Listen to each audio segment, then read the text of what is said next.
సుధాకర్ రెడ్డి గారు నమస్కారం సార్. నమస్తే అండి. సుధాకర్ రెడ్డి గారు, జగన్మోహన్ రెడ్డి అంటే చాలా మంది చెప్తా ఉన్నారనమాట.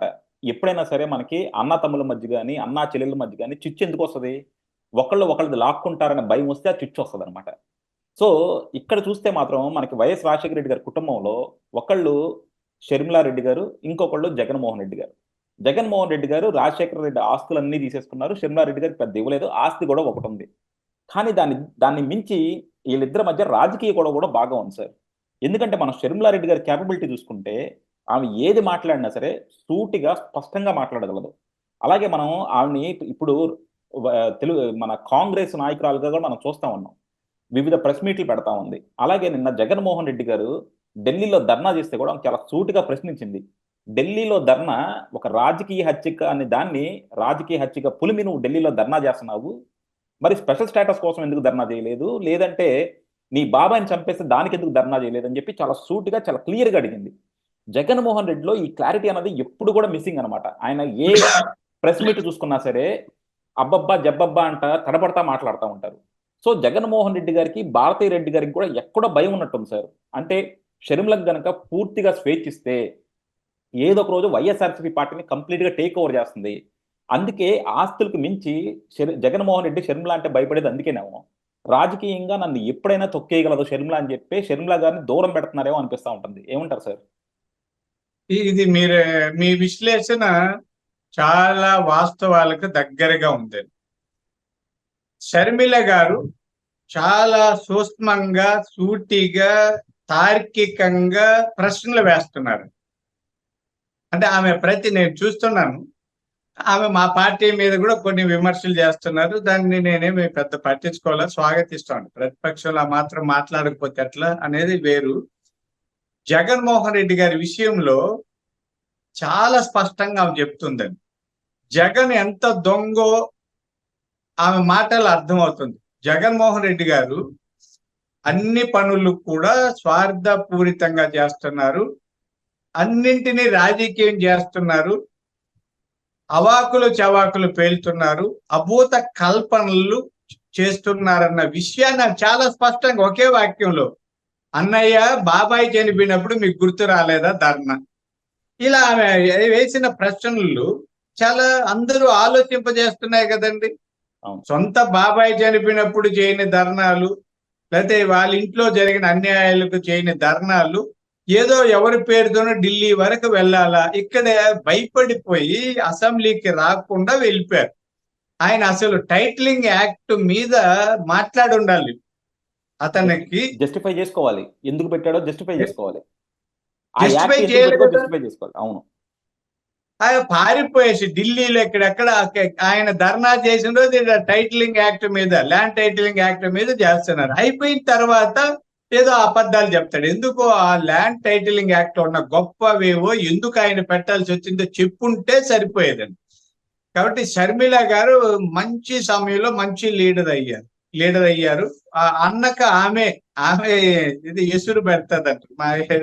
కాబట్టి జగన్మోహన్ రెడ్డి గారి పతనం చూసే వరకు షర్మిలారెడ్డి గారు నిద్రపోరనేది నా ఉద్దేశం.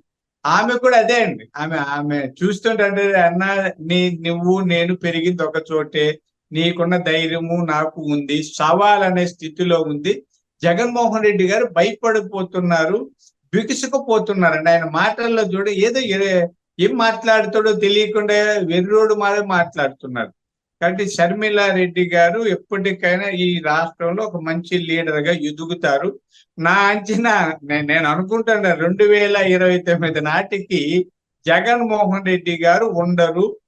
ఆ పార్టీని కాంగ్రెస్ లో కలపడమా, పొత్తు పెట్టుకోవడమా, లేకపోతే విలీనం చేయడమా, జైలుకు పోవడం ఏదన్నా చేస్తే చెల్లెల వెంట ఆయన నడవలసి వస్తుంది. లేకపోతే ఇక్కడ రాలేడు కదా, మా దగ్గర రాలేడు, చెల్లెలే దిక్కు అవుతాదేమో కూడా చూద్దామండి.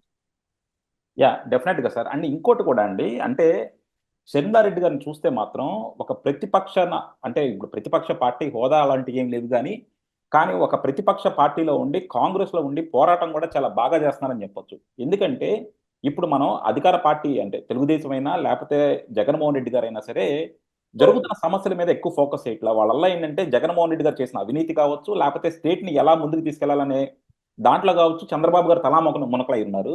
జగన్మోహన్ రెడ్డి గారు ఏమో నాకు ప్రతిపక్ష హోదా వస్తుందా లేదా అనే టెన్షన్లో ఆయన ఉన్నారు. కానీ రాష్ట్రంలో జరుగుతున్న సమస్యల గురించి పట్టించుకోవట్లే.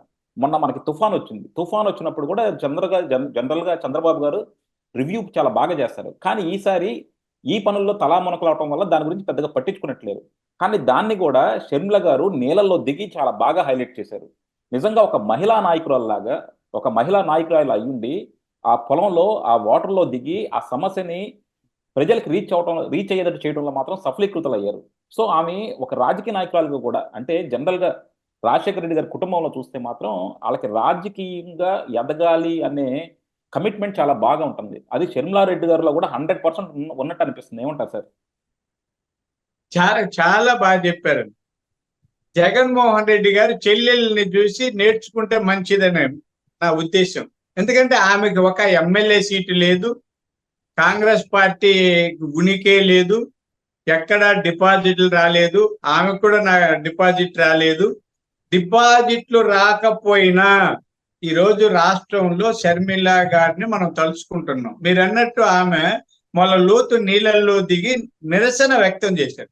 అంటే లీడర్షిప్ అదే కదా, ఢిల్లీలో కాదండి, ఈ ఊర్లో జరుగుతుంటే ఈ ఊర్లో కాకుండా ఈయన ఢిల్లీకి వెళ్తాడు.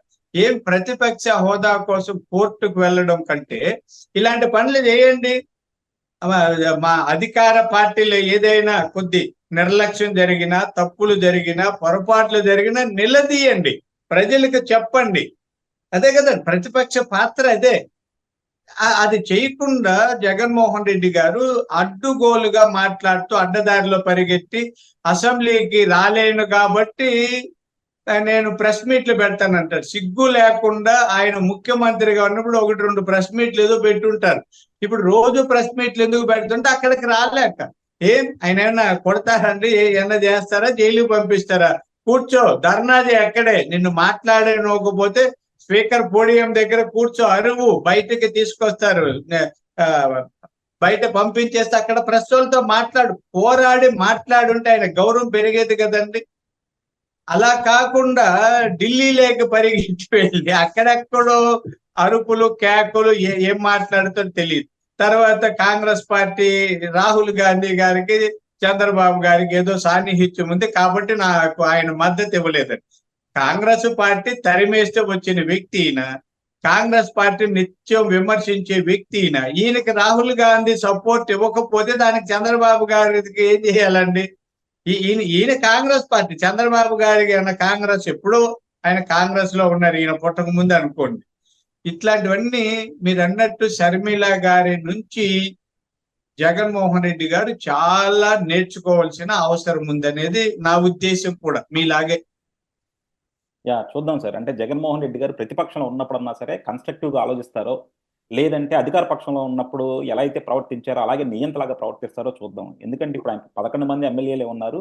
ఆ ఎమ్మెల్యేలు కూడా ఎన్నాళ్ళు ఉంటారో మనం చెప్పలేం. సో, డెఫినిట్‌గా ఏంటంటే జగన్మోహన్ రెడ్డి గారు కొంచెం బయట ఏం జరుగుతుంది? ఆయన చేసిన తప్పులేంటి? ఆయన నిజంగా ఒక ప్రతిపక్ష నాయకుడిగా ఎదగాలంటే ఏం చేయాలి? ప్రజల కోసం ఎలా పోరాడాలన్నది ఇప్పుడైనా కన్స్ట్రక్టివ్‌గా వస్తారని ఆశిద్దామండి. Thank you sir. Thank you very much.